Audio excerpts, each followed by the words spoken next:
ఎన్నో అందమైన కథలు, అందులో మనసుకు హత్తుకునేవి కొన్ని. ఈరోజు నేను చెప్పబోయేది వంశీ గారికి నచ్చిన కథలు కొన్ని ఎంపిక చేసుకుని ఆయన ఒక పుస్తకం పాఠకుల ముందుకు తీసుకువచ్చారు. అదే వంశీకి నచ్చిన కథలు. అందులోంచి సుధామూర్తి గారు రాసిన అమ్మమ్మ చదువు అనే కథ ఇప్పుడు మనం విందాం. అప్పుడు నా వయసు 12 ఏళ్ళు. మా అమ్మమ్మ తాతయ్య గారి ఇంట్లో ఉండేదాన్ని. వాళ్ళున్నది ఉత్తర కర్ణాటకలోని ఓ పల్లెటూరులో. ఇప్పట్లా అప్పుడు రవాణా సౌకర్యాలు ఎక్కువగా ఉండేవి కాదు. ఉదయం రావాల్సిన వార్తాపత్రిక సాయంత్రానికి కానీ వచ్చేది కాదు. వారపత్రిక ఒకరోజు ఆలస్యం. బస్సు రాక కోసం కళ్ళు కాయలు కాచేలా ఎదురు చూసేవాళ్ళం. తపాలా, దినపత్రికలు, వారపత్రికలు దానిలోనే వచ్చేవి. త్రివేణి ఆ రోజుల్లో ప్రఖ్యాత కన్నడ రచయిత్రి. అద్భుతంగా రాస్తుంది ఆవిడ రచన సులభంగా అర్థమయ్యేది. రాసిందంతా నిజమేననిపించేది. మామూలు మనుషుల క్లిష్టమైన మానసిక సమస్యల గురించి రాసేది. చదివేందుకు భలే బాగుండేది. ఆవిడ చిన్న వయసులోనే పరమపదం చేరింది.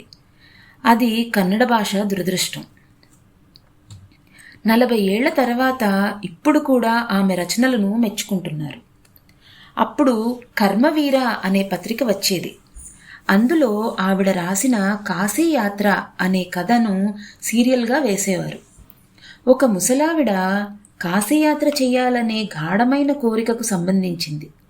జీవితంలో ఒక్కసారైనా కాశీకి పోయి అక్కడ దైవం విశ్వేశ్వరుణ్ణి పూజించటం పరమ పవిత్రమైన కార్యంగా హిందువులు చాలామంది నమ్ముతారు. ఆ ముసలావిడ కోరిక కూడా అదే, కాశీకి పోవాలనే.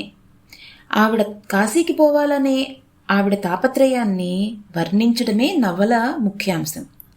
అందులోనే ఉపకథగా ఒక అనాథ యువతి కథ ఉంది. ఆవిడ ప్రేమలో పడుతుంది. పెళ్లి చేసుకునేందుకు డబ్బుండదు. ముసలావిడ జాలితో తను కాశీకి పోయేందుకు కూడబెట్టుకున్న డబ్బంతా ఇచ్చేస్తుంది. ఈ అనాథ యువతి ఆనందం కాశీ విశ్వనాథుణ్ణి పూజించటం కంటే ముఖ్యమైంది అంటుందావిడ. మా అమ్మమ్మ కృష్ణక్క ఎన్నడూ బడికి పోయి చదవలేదు. ప్రతి బుధవారం పత్రిక వచ్చేది. రాగానే తర్వాత కథ చదివి వినిపించేదాన్ని. కథ వింటూ ప్రపంచాన్నే మర్చిపోయేది. విన్న తరువాత కథంతా పొల్లుపోకుండా తిరిగి చెప్పేది. మా అమ్మమ్మ కాశీకి పోలేదు. తానే కథలోని ముసలమ్మ అనుకునేది. అందువల్లనే తరువాత ఏం జరిగింది అని తెలుసుకునేందుకు మహా ఆరాటపడేది. సీరియల్ చదవమని నన్ను మహా వేధించేది. కొత్త కథాభాగం విన్న తరువాత గుడిలో తన స్నేహితుల మధ్యకు చేరేది. మేం పిల్లలం దాగుడుమూతలు ఆడుకునేవాళ్ళం. కథను గురించి ఆవిడ స్నేహితులతో చర్చించేది. ఆ కథ గురించి అంతగా ఎందుకు మాట్లాడుకునేవాళ్ళో నాకు అప్పుడు తెలిసేది కాదు. ఒకసారి బంధువులతో కలిసి పొరుగుళ్ళో పెళ్లికెళ్ళాను. ఆ రోజుల్లో వివాహం ఓ గొప్ప విశేష కార్యం. మేము బ్రహ్మాండంగా ఆనందించాం. పెద్దలకు పెళ్లి హడావుడి, పిల్లలకు అంతు లేకుండా తినడం, ఆడుకోవడం. దొరికిన స్వతంత్రాన్ని భలే బాగా అనుభవించాం. 2 రోజుల్లో తిరిగి వద్దామనుకున్న నేను వారం ఉండిపోయాను. ఊరికి తిరిగొచ్చి అమ్మమ్మను చూశాను. ఆవిడ కళ్ళ వెంట నీరు కారుతుంది. ఎంత కష్టమొచ్చినా కన్నీరు పెట్టేది కాదు. నాకు ఆశ్చర్యం వేసింది. ఏం కారణమై ఉంటుంది? నాకు దిగులు పట్టుకుంది. అవ్వా, నువ్వు బానే ఉన్నావు కదా, అంతా బాగుంది కదా అని అడిగాను. ఉత్తర కర్ణాటక కన్నడంలో అవ్వ అంటే అమ్మ అని అర్థం. నేను ఆమెను అవ్వ అంటాను. ఆమె తలూపింది గాని మాట్లాడలేదు. ఎందుకోలే అనుకొని తరువాత ఆ విషయం మరిచాను. రాత్రి భోజనాల టైం తరువాత అందరం డాబా మీద పడుకున్నాము. వేసవి కాలం, పూర్ణచంద్రుడు ఆకాశంలో వెలుగుతున్నాడు. అవ్వ వచ్చి నా పక్కన కూర్చుంది. ప్రియంగా నా నొసలు నిమిరింది. ఆవిడ ఏమో చెప్పాలనుకుంటున్నదని అర్థమైంది. ఏమవ్వా అడిగాను. నా చిన్నతనంలోనే అమ్మ చనిపోయింది.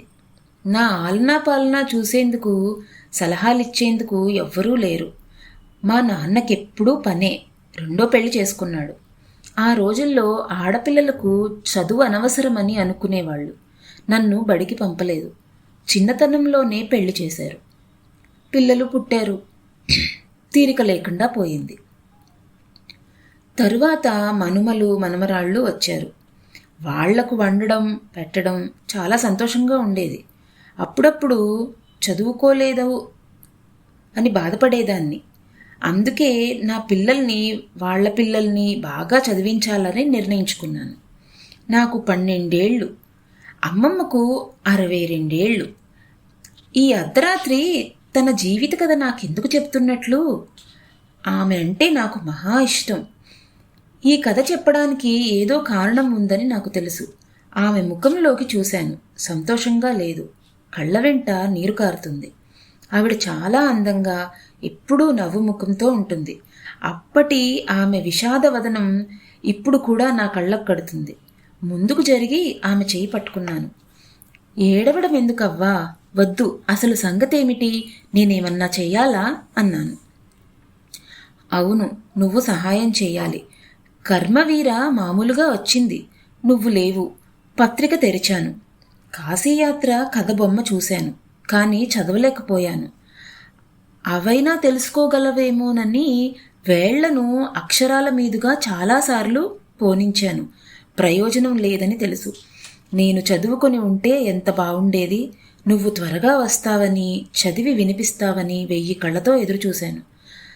అసలా ఊరికే వచ్చి నీ చేత చదివించుకోవాలనుకున్నాను.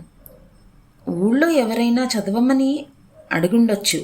కానీ ఎందుకో నాకు ఇష్టం లేదు.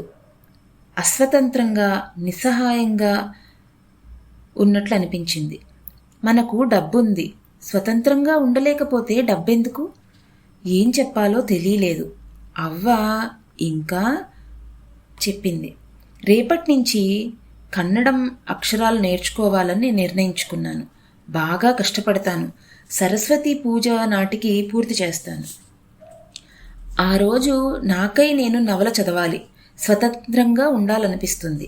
ఆమె ముఖంలో నిర్ణయంతో కూడిన నమ్మకం కనిపించింది. నవ్వాను. 62 ఏళ్ల ముసలమ్మవి. అక్షరాలు నేర్చుకుందాం అనుకుంటున్నావా అవ్వా? జుట్టంతా తెల్లబడింది. చర్మం ముడతలు పడ్డది. కళ్ళద్దాలొచ్చాయి. వంటిల్లే లోకం నీకు. ఆకతాయితనం. పెద్దామెను గేలి చేశాను. ఆమె చిరునవ్వు నవ్వింది. మంచి పని చెయ్యాలని నిర్ణయించుకున్నాను. ఎలాంటి ఆటంకాలైనా దాటుతాను. అందరికంటే ఎక్కువగా కష్టపడతాను. నిజంగా కష్టపడతాను.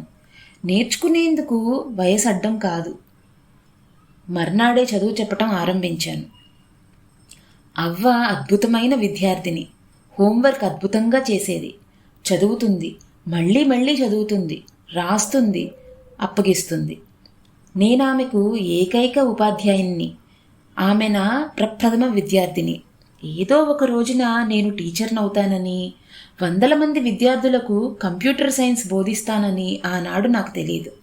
యథాప్రకారం దసరా వచ్చింది. అప్పటికి కాశీయాత్ర పుస్తక రూపంలో వచ్చింది. ఆ నవలను రహస్యంగా కొన్నాను. అమ్మమ్మ నన్ను పూజగదిలోకి రమ్మంది. ఓ స్టూలు మీద కూర్చోబెట్టింది. లంగా, జాకెట్ గుడ్డ బహుమానంగా ఇచ్చింది. వంగి నా కాళ్లకు మొక్కింది. బెదిరిపోయి కాళ్ళు వెనక్కి తీసుకున్నాను. ఈ పని అసాధారణం. ఎప్పుడు మనం గౌరవ సూచకంగా దేవుడి పాదాలు, పెద్దల పాదాలు, గురువుల పాదాలు తాకుతాం. పెద్దలు పిల్లల పాదాలు తాకరు. ఇది మన చాలా గొప్ప సాంప్రదాయం. ఇప్పుడు తలక్రిందులయ్యింది. ఇది సరైంది కాదు. నే తాకింది గురువుగారి పాదాలు గాని నా మనుమరాలు పాదాలు కాదు. నాకు ప్రేమగా పాఠాలు చెప్పిన టీచర్వి. ఇప్పుడు ఏ నవలనైనా సునాయాసంగా చదవగలను. ఇప్పుడు నేను స్వతంత్రురాలిని. నీ వల్లనే. నా టీచర్ను గౌరవించటం నా ధర్మం. వయోభేదాన్ని, ఆడామగ తేడాను పాటించకుండా గురువుని గౌరవించాలని మన శాస్త్రాల్లో రాశారు కదా. ఆమె పాదాలు పట్టుకొని ప్రతి నమస్కారం చేశాను. మొట్టమొదటి విద్యార్థికి నా బహుమతిని అందించాను. కాశీయాత్ర నవల. రచయిత్రి త్రివేణి, ప్రచురణకర్త అంటూ గడగడా చదివేసింది. నా విద్యార్థిని అత్యుత్తమ శ్రేణిలో ఉత్తీర్ణురాలయ్యింది.